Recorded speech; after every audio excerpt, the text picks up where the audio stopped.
weerarkii xarunta xisbiga wadajir ee dadka badan lagu dilay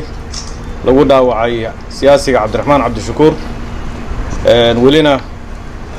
dulmigiisii iyo maxkamadihii iyo wixii iyo qaabkii qaabdarrada ahaa loo xirana ay weli jirto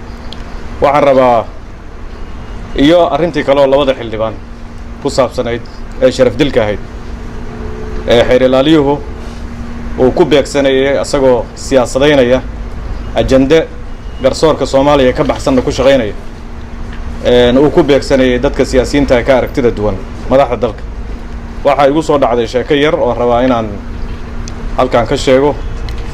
geed shir iyadoo la fadhiyo Soomaalida waa iska sheeko badan tahay geed shir iyadoo la fadhiyo oo xaajo loo fadhiyo ayaa nin dadkii meesha fadhiyay kamid ah inta buraashinta booday ayuu buraashadiisii qaatay wuxuuna yiri duurkii waa naga tagay markuu xoogaa yar uu dhaqaaqay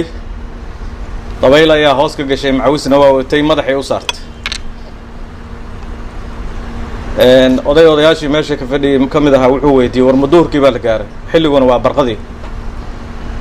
odaygii meesha u weynaa baa yiri duhur ma dhawe oo barqa la joogay waxa idmadanayd odayga dabadiisa in la arko marka falkii weerarka ahaa ee xarunta xisbiga wadajir iyo beegsigii xildhibaanadii iyo siyaasiga Cabdiraxmaan Cabdishakuur wuxuu runtii kashifay dabayshaas oo kale u ahaa wuxuu kashifay dabada madaxdu kashifay banaanka ayuu keenay waxay damacsanaayeen oo la hulaamnaayeen muddo aan lahayn madaxweynuhu ma hadlo ma dalka u khidaabo waxay noqotay hadalkiisii weerarka uu ku egeeyay arrintaas ayay maaragtay ayay ninka odaga la yimid marka runtii aad baan arrintaas uga xumaanay dalkaana dib uma noqonayo waxa la damacsan yahay filla Soomaaliya lagu damacsan yahayna weerarkaas iyo labada xildhibaan ayaa banaanka soo dhigay dadka Soomaaliyeedna way arkeen xisbiyadanna waa kuwa hadda ka dhiidhiyay maamul goboleedyadu ka dhiidhiyay odayaashii dhaqanku ka dhiidhiyay dalkan waxaan leenahay madaxda hadda joogta waxa la idinku doortay sanduuq qori la kuma dooran afhayeenkuuna qori iyo baasuuka ma noqon karo dadka u soo baxa waxaad aaminsantihiin haddii dalkan dhibaatada lagu haayo banaanka la soo istaaga sheega hal idinkala hadlo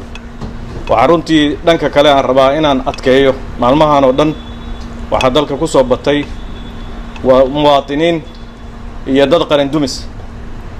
dadka Soomaaliyeed waxaan su'aalayaa ma waxa qaran dumis ah ninkii difaacay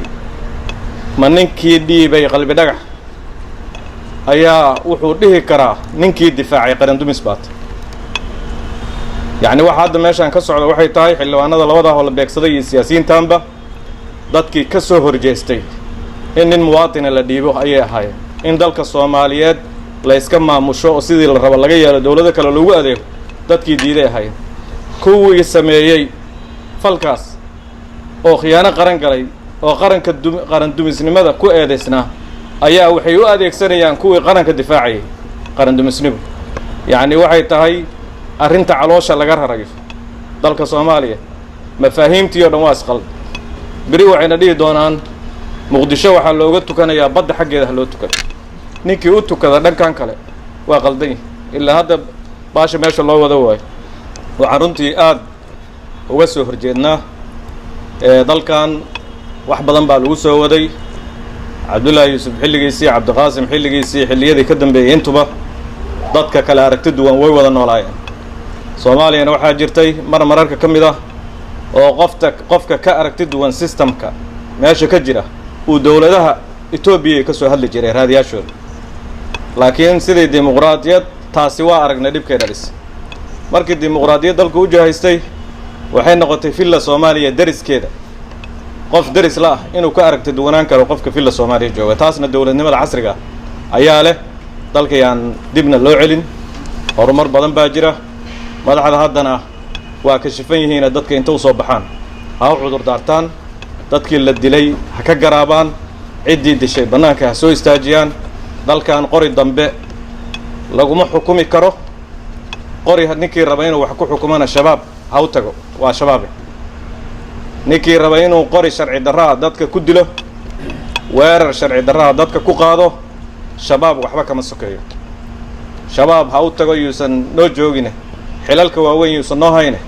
dhaqanka shabaabka hadduu leeyahay dhaqanka shabaabku duurku ka jira ay duurka hala tago halkan dowladnimo laga rabaa